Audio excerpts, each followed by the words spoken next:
Welcome to Stocking the Pantry, a CalFresh Healthy Living podcast from Leah's Pantry. We'd like to acknowledge our funder, the CalFresh Healthy Living Program, an equal opportunity employer and provider. On this show, we discuss any and all things community nutrition, food equity, and nutrition security. This is a space for thought leaders to share success stories and strategies for equity-centered and resilience-building initiatives. We hope to foster collaboration and community, as well as leverage strengths among listeners, guests, and hosts as we share ideas and dreams of building a more equitable future where everyone has access to healthful, nourishing food. Hello, everyone, and welcome to Stocking the Pantry. I'm Colby. And I'm T. And today we have a special surprise for y'all. We are very excited to introduce you to Carlos Alessandrini, our new host. Carlos has been at Leah's Pantry since June of 2023 and has a background in podcasting. When we asked our coworkers if anyone wanted to join the podcast team, Carlos jumped at the chance. It has been a pleasure to work with him behind the scenes, and we couldn't be happier to have him now behind the mic. We're going to let Carlos tell you a little bit about himself. Go ahead and take it away, Carlos. Hey everyone, saludos a todos from the border city of San Diego, California with Tijuana, Mexico, TJ, my hometown. My name is Carlos Alessandrini. I'm a senior program coordinator with Leah's Pantry. I'm involved in several duties across many departments in the organization. However, I'm facilitating in-person Spanish cooking workshops and organizing food distributions most of my time. I'm a native Spanish-speaking Mexican-American who grew up watching Saturday morning cartoons, but not liking soccer. A few years back, I co-created, co-produced, and co-hosted a Spanish nutrition podcast. Unfortunately, we launched our pod a few months before COVID, and the project was canceled at the height of the pandemic.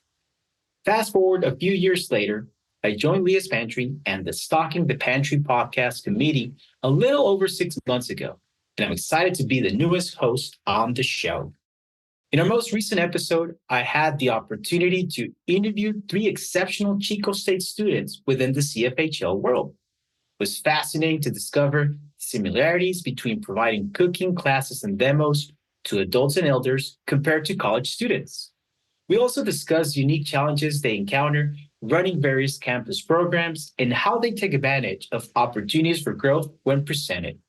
I hope you enjoy learning about the realities of facilitating community cooking workshops in this latest Stocking the Pantry episode, the next gen of CFHL health educators.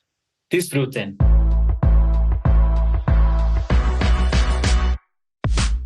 Hello, and welcome to Stocking the Pantry. I'm Carlos Alessandrini, and I'm your host. On today's episode, SNAP-Ed and the next gen of CFHL health educators, we hope to provide our listeners with the inside scoop into CFHL education programs being led by students on college campuses. We are excited to speak with Giselle Corral, a master's student at CSU Dominguez Hills, Vincent Lopez, a master's student at CSU Long Beach, and Venicia Santana, a bachelor student from Cal Poly Pomona. Thank you all for being here today. It's great to have such a diverse group of students to speak with. To get things started, I would like for each of you to share your name, your major, and a personal story about what inspired you to pursue your current course of study. I'll leave this as an open mic question for any of you to feel free to chime in. Hi, my name is Giselle Corral. My master's is in public administration, public management concentration. I guess a background story would be once I graduated in 2020, which was, I call it a pandemic baby. I was a pandemic baby. I didn't know what I wanted to do. I was still in higher ed. I just knew that I didn't want to stay where I was. I didn't want to stay stagnant. So I applied to my master's in Dominguez Hills, and it was the only master's that I applied to.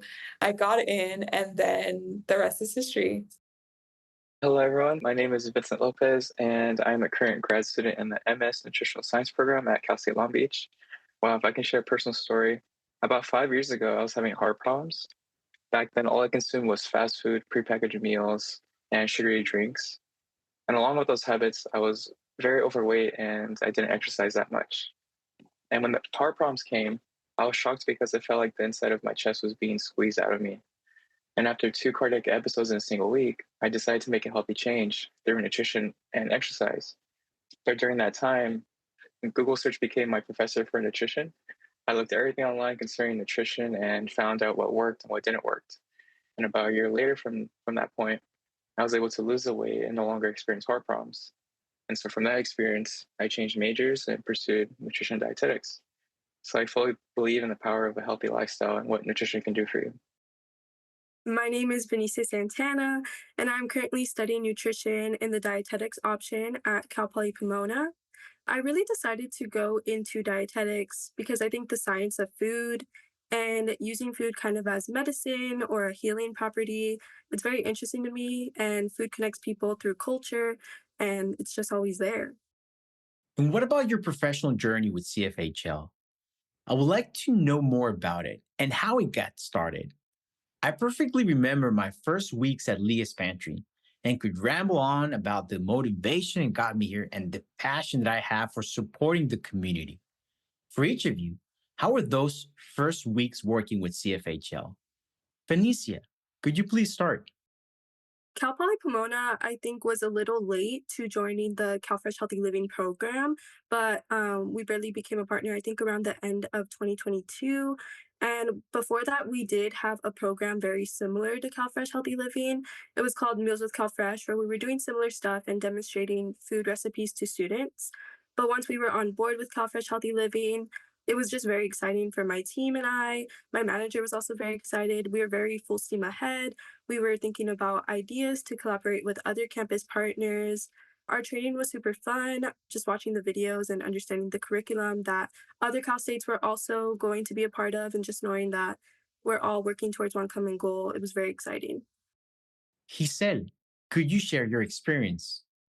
So I'm not sure when the program got to Dominguez, but I did start off volunteering with basic needs when they had their food drives during the pandemic. I was kind of borrowed from another department to be able to help with the drives.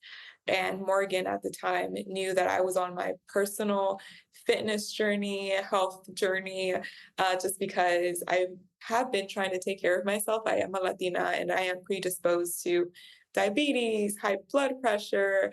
And so I've always tried to have one foot ahead of that so I can control my life a lot better. So she knew that I was already on my fitness. And so she told me that she wanted to hire me, but took like 2 to 3 years. Later on, she came in and she was like, I want to hire you here, apply. And then the rest is basically history. So it's been such a good time. I think I fit the position naturally. I didn't really have to force, but it was, like you did mention, it was something very new. Like just because I did it on my own time doesn't mean that I did it as a job. My mom is a chef, so it was like something interesting that I could go talk to her about it because she knew so much and knows so much. So it was something new, but something not so new because I grew up with it. But yeah, that's how I got started. I agree, Giselle. I can tell you're natural at this. Vincent, what about you? This all began about a year ago in my first year of grad school as I was in a community nutrition class. So during that time, my professor shared volunteering opportunities to table with CFHL. So I joined the tabling events, and this allowed me to have a firsthand experience and interact with the community. Then a few months later, my professor shared opportunities to sit in at the beach kitchen and actually watch the CFHL team as they provided nutrition education and cooking demos. And during that time, it was food smarts for adults. So now thinking about it, this was a very nice experience for me over the course of the year as it allowed me to table with CFHL, then watch them teach college students, then to become a part of the team in a few months. So when I became a member of CFHL team in April of last year, I was able to have like a general idea of what the team does for college students. And when I was on the team, we were teaching food smarts for colleges as it was more hands-on and we imparted knife skills for every lesson. So overall, this was like a new area of work for me. And the first few weeks, it was mostly survival, just trying to figure out what to do, trying to find my role on the team. And the beautiful thing is my perspective shifted from me, then it went toward like the students and how I can provide for them. So I thought that was like a really good experience for me. I love facilitating the basic knife skills lesson. Vincent, I would like to stay with you. I appreciate your evolution as a facilitator. However, could you describe your current role and duties with CFHL? Yeah, so that's a great question, Carlos. So for me, with my current role, I would say it's primarily managing the budget for ingredient purchases. So for any event we have in the beach kitchen, this would be single sessions, this would be series sessions, and also the tabling events if we provide samples for them. And when it comes to the other duties I have, it's mostly teamwork. So this would be leading the nutrition education while my partners did the cooking demos, and then working with the team when it comes to ingredient prep, cooking, and cleaning the kitchen as well. Last but not least, reporting for all the events that we have done together. Of course, you gotta love those end of the day reports. Giselle, could you describe your current role and duties with CFHL? So my official title is Food Access Coordinator at Teddy's Pantry. That's our pantry's name at CSU Dominguez Hills. So I manage the pantry. What that includes is intaking deliveries, doing orders, doing count of every single item I have in the in the inventory, putting that into our system. It's called PantrySoft. Very hard to do, but I'm learning how to do it. I also do troubleshooting for students if they can't sign in. I do like manual orders.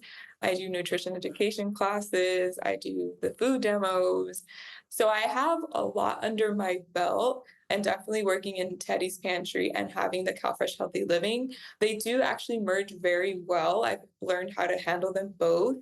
And it's very fun just because I get to put recipes on the pantry orders so they can see what they can make with the recipe. So I've merged these two to work for me, and it seems very fun, and students are always like, I want a new recipe, I want a new recipe.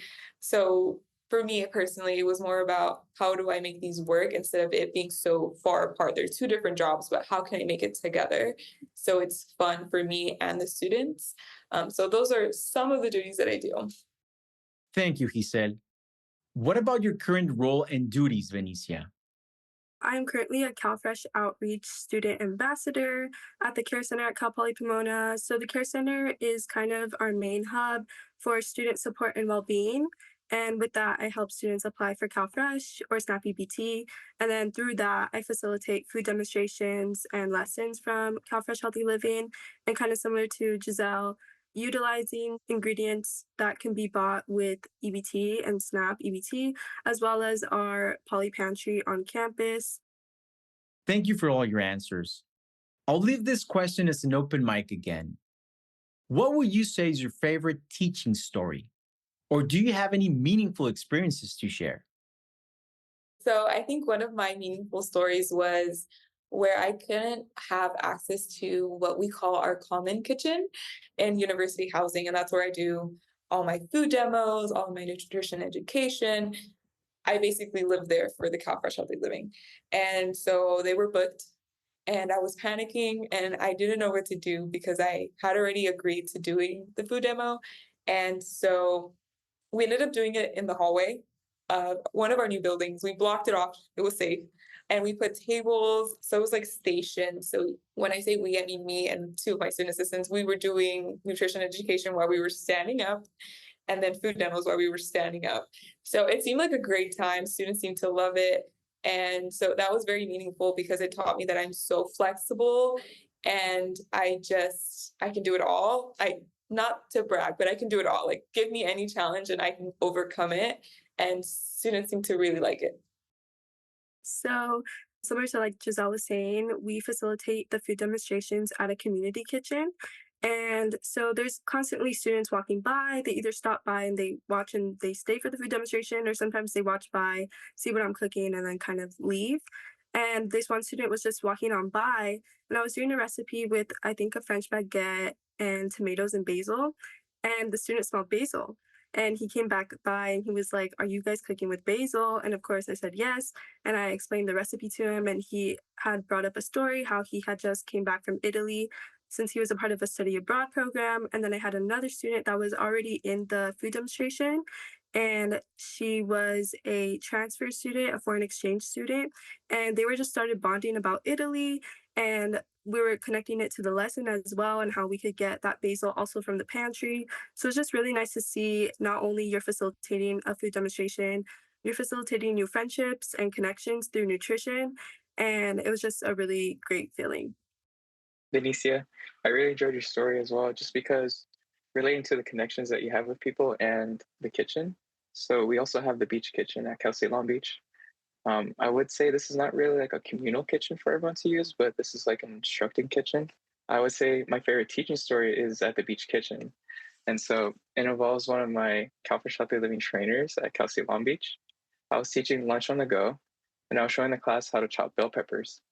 And in the middle of the lesson, my coworker, she comes over and she says, flip it over. And I just stared at her in suspense because I wasn't too sure what she was saying. So she comes over and she starts chopping the bell pepper for me, saying, skin down and the flesh up. And after all that took place, she goes back to the corner and just smiles at me. So I pointed at my work and I told the class, okay, this is what not to do. Then I pointed back at her work and said, this is what to do. And in all honesty, I was very embarrassed because of the proper way to chop a bell pepper. But I thought this would be a great teaching moment and shared with the class, hey, I'm learning with you guys, so don't feel bad about making a mistake. Just do the best you can. And when I said that, you can just feel the tension in the room leave and the peace comes in. And I like to think we created and reinforced a safe learning environment for students to try new things. Thank you for sharing. I appreciate your transparency and the flexibility offered to your participants and yourselves as facilitators. I'm also very familiar with facilitating cooking workshops and food demos, where most of my audiences have been with adults and elders for the Around the Table Nourishing Families curriculum. And I've noticed how I was able to connect even more with them when I became a father, a caregiver, someone who relates to their responsibilities. Creating learning environments where authentic connections are created is one of our goals. In each of your cases, you are students facilitating other students. It seems to be an organic peer-to-peer educational process. With that being said, how are college students preparing food nowadays? Do they know how to cook? Do they like to cook? I know you've referenced some of those challenges already. However, what else can you share about college students' eating habits? Benicia, could you get us started, please? So for the most part, college students do know how to cook the basics. Like they could do maybe like a spaghetti or putting something in the oven, and they do like to cook that. But it can be a struggle due to space issues or community kitchens.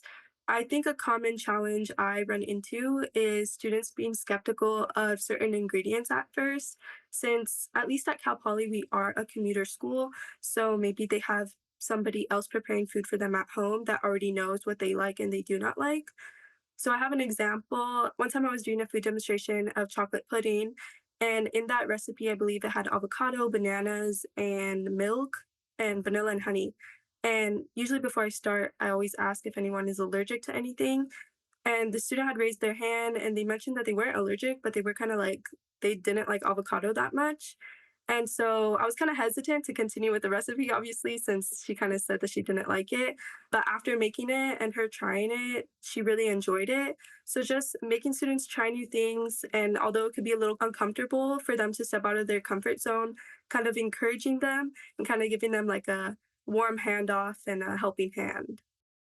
The good old no-cook chocolate pudding recipe from eatfresh.org, one of my favorites. Could you please chime in, Vincent? Yeah, so in my experience teaching with college students, I would say about half of them do know how to cook.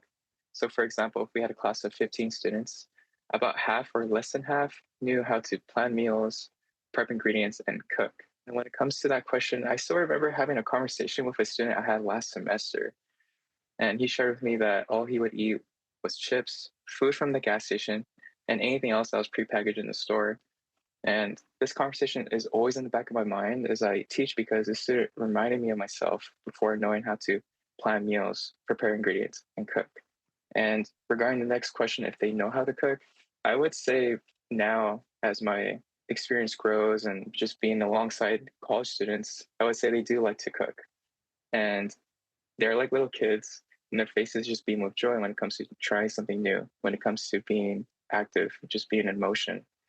And it's because as college students, we're always sitting down in classes, just passively learning. And I would say one challenge of college students would be attendance, mostly for us.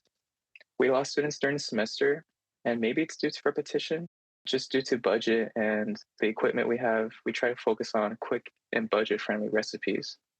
So I believe there's more room for us to grow when it comes to providing maybe more complex recipes, maybe more ingredients, more equipment for them just to have in order for them to be involved with us. But I would say the biggest thing, it seems like once they get an idea of it, they tend to not show up anymore. So I'm hoping that's a good thing. And I'm hoping that they just found one thing from each lesson just to take away with that.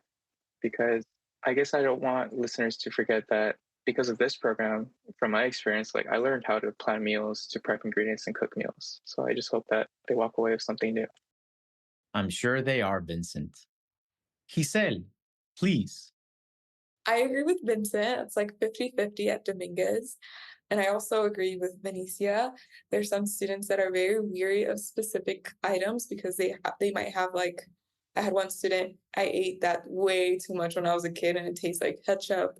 But what I did learn is that peer-to-peer, like you mentioned, Carlos, is very important because they trust us. We're students together.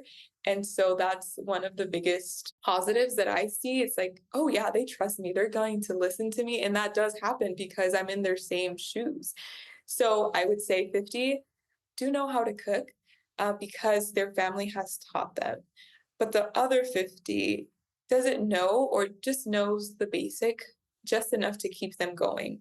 And that might be like fried eggs, that might be top ramen, pasta, anything that's simple and easy and nothing too complex.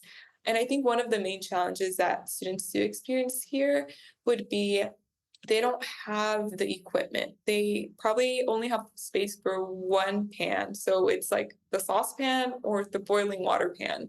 So they have to really decide on what they can bring into housing if they're in housing or if they can afford it in their own home. Some of them have a common shared kitchen. They have to schedule in, hey, are you going to use it today or am I going to use it today? So they might not have that either. So they have a lot of challenges they're trying to overcome and they still want to learn how to cook because I've heard it from them. They're like, yeah, I want to learn how to cook. I want to do this. I want to do that. It's just that they have a time, maybe even a time constraint. They have an equipment constraint, space constraint. So I've seen everything here at DH. Providing tools for real life challenges is powerful. So, what has surprised you about other students' cooking skills? Let's go ahead here with Vincent. I believe that's a great question when it comes to learning about other students' cooking skills. I actually have like a short story. So at the end of each semester, we hold an event at the Beach Kitchen called Master Chef. We have 3 students that compete for a prize and for the title of Master Chef at the Beach Kitchen. So in the last event we had, which was last semester, we had one student compete. And the beautiful thing about this student is she attended all the CFHL classes that were held by us. And it was pretty amazing to see her compete and present a dish for us to taste. She didn't win first place, but for us at CFHL, just to see her grow from being a student to competitor was amazing. It warmed our hearts and it really goes to show what this program can do for college students when given the opportunity. Thank you, Vincent. I can see there how you are planting the seed, watering it, and seeing it grow. Good job, sir. Venicia, what can you share with our audience? Yeah, so kind of similar to Vincent's story, this student had come repeatedly to our classes, and we kind of do basic recipes for the most part. And I believe this one time we were doing like a strawberry banana pancake type deal. And she had mentioned that she also uses the Eat Fresh website, and she started giving me suggestions on what we should kind of facilitate next. And I guess she had cooked a soup that like I think it takes like 3 hours to make. It even says on the website that it takes like 3 hours to make. So it's just really cool to know that she's taking what we're giving to students home and she's even facilitating it in her own way. So just knowing that we're making a difference in a little way is very valuable. I will add, extremely valuable. Don't undermine the strength of baby steps. Giselle, could you please wrap this one up? One of my meaningful and surprising stories was I was doing a food demo and I had a student. She was a mother of three, and she told me, yeah, I'm a chef. I have my chef certification and I'm also a baker. And I was just like, maybe we should do this together. So we ended up teaching the class together. She had the mother, like, I have to make this quick because I have 3 kids to feed. And so she was teaching me things, the students things, and we were just bouncing off each other naturally. And it was just the confidence she had. It gave students the confidence. It even gave me confidence. So it was just an overall great thing. Most of our students are parent students actually at Dominguez. So this was one of the times where they were like, yeah, I'm going to listen to her because she knows how to do all of this. So that was one of the surprising moments. That's so cool, Giselle. It's such a joyful feeling when you're able to successfully create synergy with an audience and see everyone feeding off from each other. How cool. Giselle, Vincent, Venicia, we have a tradition here at Stocking the Pantry. We end every episode with this question. What do you stock your pantry with? It could be either literally or figuratively, and I'll leave this last question as an open mic. So please, feel free to chime in. Yeah, Carlos, I would like to go first and answer that. So initially when I heard that, I thought my hopes, my dreams, but in all honesty, it's really my heart. I like to think I pour a little bit of myself into each class that I teach, just hoping that what I learned under CFHL may help someone else, as this program has really just been a huge blessing for me and showed me how to plan meals, how to prepare ingredients, and how to cook. So I was thinking more literally and figuratively. So literally, there are these chocolate covered cherries that I really enjoy. I think the brand is Henry and David or something like that. And they're really good. And I have a big sweet tooth. And when it involves fruit in some way, I think it's a positive thing for me. So literally, that's what I stock my pantry with. And then figuratively, I think having patience to understand yourself and what type of person you are, and taking yourself to understand and learn from your own mistakes. I think just having the patience for that, not only yourself and other people, keeping an open mind. I can say, like Benicia, I'm gonna go with both figuratively and literally. First one would be being a lifetime learner.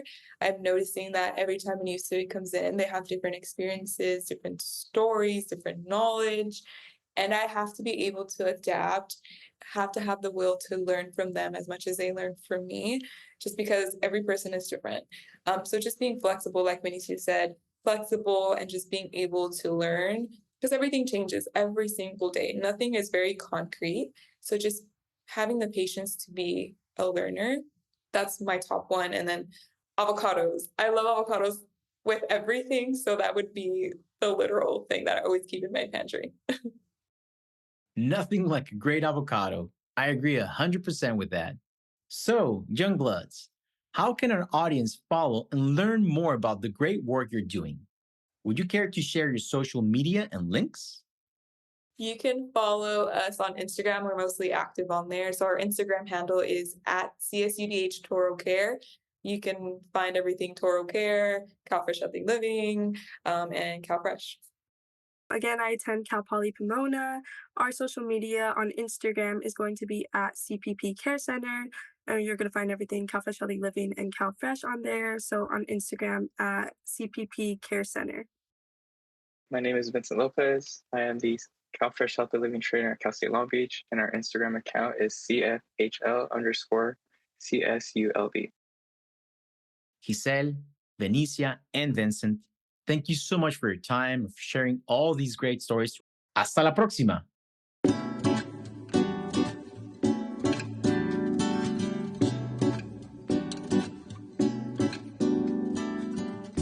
Thank you so much for hanging with us today.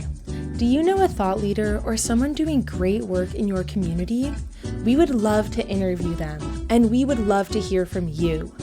Connect with us online at leaspantry.org or email us at stockingthepantry@leaspantry.org. We can also be found on Instagram at leaspantry.org. This podcast is a product of Leah's Pantry, made possible by funding from the United States Department of Agriculture and their Supplemental Nutrition Assistance Program, an equal opportunity provider and employer. Visit calfreshhealthyliving.org for healthy living tips.